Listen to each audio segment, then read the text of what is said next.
that's what we're going to talk about tonight. We're going to talk about where the world came from. And that's the story of creation. I don't just mean of the world in general. I'm talking about when God himself made the world. Now we got to go way back to the very beginning. Now, way back before the beginning, there was nothing. Squat, zilch. Nothing existed except God. God has always existed, even when nothing else did. And one day, God spoke. What do you think he said? Let there be light. Right, Alex? And as soon as God said it, flash! Light came into existence. Where once there was nothing, now light has come into being. Like that. Light. That's like what you get out of a light bulb or the sun. I mean, can you close your eyes real quick? See that dark? Imagine there's nothing but that dark, and then out of nowhere, you get light. Like that. That's the kind of change that happened when God said, "Let there be light." And he called this new thing that he made light, and he also called it day. And the thing that was not light, the dark, he called that night. Scriptures never actually tell us why God chose those names, but that's what he called them. And so the first day and the first night came. God looked all around at what he'd made and said, "It is good." And that was the first day of creation. Here's a little something neat to know about this story. Every day that goes by as God makes the world, he ups his own game. So from making light, the next day, God speaks again, and he says, "Let the seas and the skies be parted." And just as he says, a whole bunch of air collects kind of above everything, and all a bunch of water collects under it. The stuff up top, God calls the sky. And the stuff below, he calls the seas. And now there's more than just light to the world. There's some physical substance to it. There's the sky and the air in it, and there's the sea and all the water in it. We haven't gotten to that yet. But I like where you're going, though. You all paying attention over there? Okay. All right. So God looks around and he likes what he sees. He says, "It is good." And that marks the second day. Day 3, God says, "Let all the waters collect together in one place so that dry land can come up out of it." And when he says it, it happens. All the seas part up and dry land comes up out of it. Now there's some place where people could stand. Like a tornado? No, ground under our feet. But yeah, here's the thing. When that comes up, all that there is dirt and rock and sand, maybe some mountains. But where's all the green stuff that we're like looking around at when we go outside, right?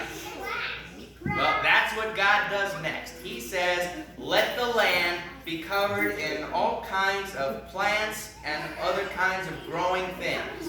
And as he speaks, all kinds of plants just start shooting up out of the ground. Grass, flowers, bushes, trees.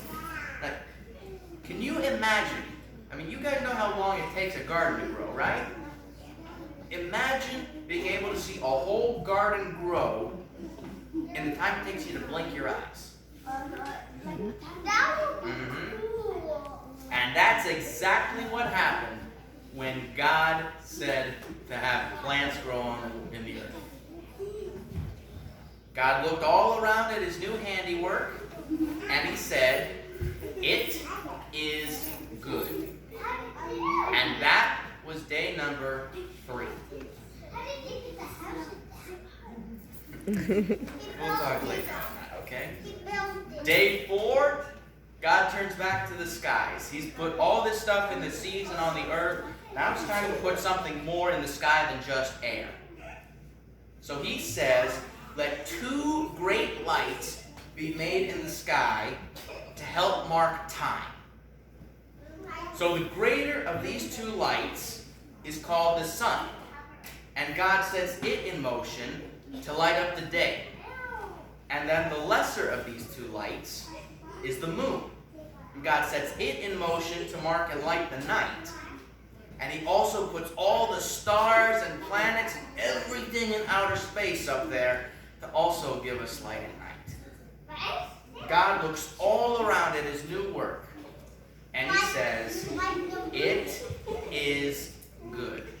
Be sure to be paying attention, everybody. I might quiz you after all this. Quiz. I like quizzes. And pay attention. You might like it better. I know quizzes. And when God said it was good, that marked day 4. Day 5, God really ups his game. Because on day 5, God makes life. God says, let the skies be filled with all kinds of birds, and the seas with all kinds of fish and other swimming creatures. And just as God says it, birds fill the sky of all different kinds. And fish and other kind of things that live in the sea fill all the waters of the world. Life has finally entered into God's big picture. And he's not done yet. God looks all around at what he's made, and he says, it is good. And that was day 5. Day 6, God was really ready for day 6. He had something special planned for this day. First, he said, let all the earth be filled with life. All kinds of animals that go to and forth on it. So all kinds of animals, from things as huge as elephants and giraffes and dinosaurs, to things as puny as ants and beetles and other kinds of bugs. From things as long as snakes to as short and stumpy as koala bears. Stumpy as koala bears. I love koala. From things as fat as big old hippos to things as skinny as ostriches. Ostriches are skinny. Well, you've seen the necks on them. I But all different kinds of animals came to and forth, going back and forth and all over the world. Now, this is usually the point in the story where you'd expect me to say God looked around and said it was good, right? Not today. On the 6th day, God made his greatest creation. He created us. He created us. Nail on the head, Alex. He created us. God said, let us make man in our image. And then God made humans. He made people. Like human beings. And out of all of creation, out of everything God had made, God loved us the most. You know why? Because we're people. Because out of everything God made, when he made us, he based us on him. That's what it meant when we're made in God's image. We, out of everything in the world, is the most like God. Now that doesn't mean that we are God. Far from it. But when God made us, he wanted to have a special relationship with us. So he created us to be the most like him. Do I need to separate you two? Yeah. No. So out of all of creation, to make sure that we had that special relationship with him, God made us the most like him. And then God looked around and said, "It is good." No, it And He loved us so much that He gave us all the rest of creation. The whole world God had created, and He gave it to us as both a gift and a responsibility. Because God didn't just want us to just look at it. He wanted us to take care of what He So we created. create houses, like TVs, like iPhone 11. No, man came up with all of that. But God did give us the inspiration to do it. I mean, think of it this way. What, out of all the things in the world, what's the one thing that seems to have imagination? Us. Exactly. See, that kind of shows how God made us in His image. Because just like God, we create. Not quite on the same level. We don't create flowers, but Right. But God gave us the imagination that we can build. See where I'm going with that? And then God said, "It is good." And that was day 6. But there's another day. Then came day 7. And what did God do? He said it is good. He rested. He made beds. No. He rested. God, He created everything that needed to be created. So to make the 7th day special, God took a break. He took a break. That's why we take a break every 7 days as well. We're supposed to. Wow. So we're not. God didn't build us to go 24/7 like people seem to think. So one day out of the week, we're supposed to take a breather. And that is how God made the world. Okay, kids.